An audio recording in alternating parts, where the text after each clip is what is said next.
We've been lied to. We've been lied to. We've been lied to. We've been lied to. We've been lied to. There are people who are guiding your life and you don't even know it. We've been lied to. You had better wake up and understand. There is indeed a global conspiracy going on, and the way it has been carried out and concealed is through control of the global money system, and hence control of all other subsequent systems of importance down the food chain, such as governments and media. It's important to understand the control of the global money system has been achieved through control of the global central banking system, and that this system is a privately run enterprise.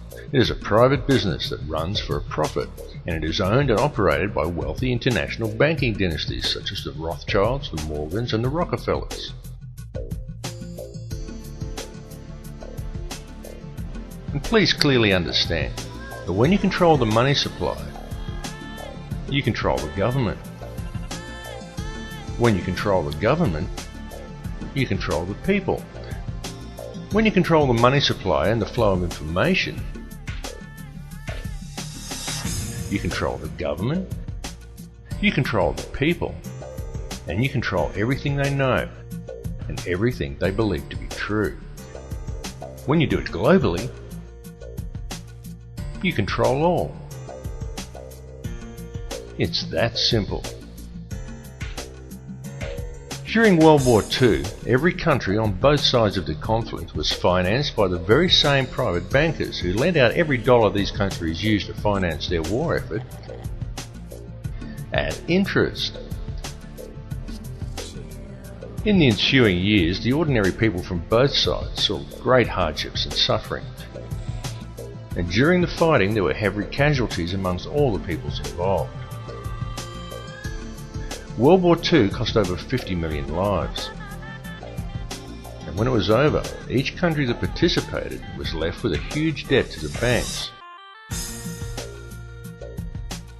It was always the people who paid the price through increased taxes, longer hours and poorer working conditions. And quid bono? Who benefited?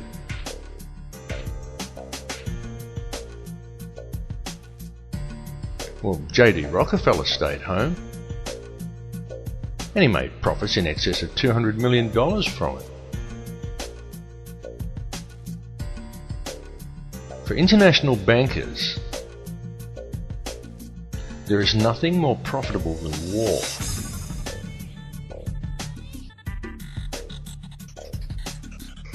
And so when it is taken into account that these same international bankers now control all the major media, have ties to all the major oil cartels and arms dealers, finance all the main political parties, and control the currency of all Western nations, is it any wonder that the world stays in a state of conflict and war? In the months following World War II, a number of prominent members of Hitler's core Nazi infrastructure were smuggled out of Germany and into America in a documented joint operation conducted with the Vatican, known as Operation Paperclip. Operation Paperclip saw as many as 80 Nazi war criminals that held key positions in Hitler's empire and had detailed knowledge of the Nazi war machine taken to America. These people included figures such as Klaus Barbie, along with numerous Nazi scientists who were all removed to the United States, supposedly to assist the government with spying operations against Russia, and for assistance in the US rocket and space programs. Many of these men were given advisory positions on boards dealing with domestic and international security. And it is one such advisory panel that gave birth to the National Security Council. The NSC then combined with the Council on Foreign Relations and spawned its muscle, the CIA.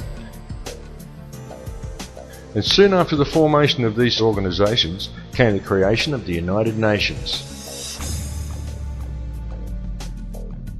Touted as a supposed solver of world conflict, the UN was supposedly put there to maintain the safety and security of the people and to ensure that nothing as heinous as World War II could ever happen again. And the world has seen nothing but a continuous stream of war ever since. In fact, since the formation of the NSC, the CIA and subsequently the UN in 1947, the Earth has seen 258 conflicts and in fact more wars than in its entire recorded history prior to that point. Just why is that? Now, each time one of these wars has erupted, usually in an area that never saw any real conflict before, it's happened in such a way that has invited Western intervention, and each time we've been told by the media that this intervention is to ensure peace. Each time they say it. To make peace, we use war. Peace comes from war. War brings peace. War is peace. It's doublespeak. If you want peace with another nation, you don't go to war with them. You go to peace with them. You work at gaining an understanding for each other, and you help each other. You don't go and kill each other's children and both borrow money from the same bank at interest in order to do it. And noticeably, none of the areas in which such military intervention has occurred ever truly become peaceful again. Each one just stays in a state of guarded tension, looked over by peacekeepers, and continues to function in a state of human suffering, and as another endless source of income for the international banksters. In 1947, as soon as the CIA was formed, the organisation began to spread its tentacles worldwide, finding footholds and taking root in almost all countries on Earth.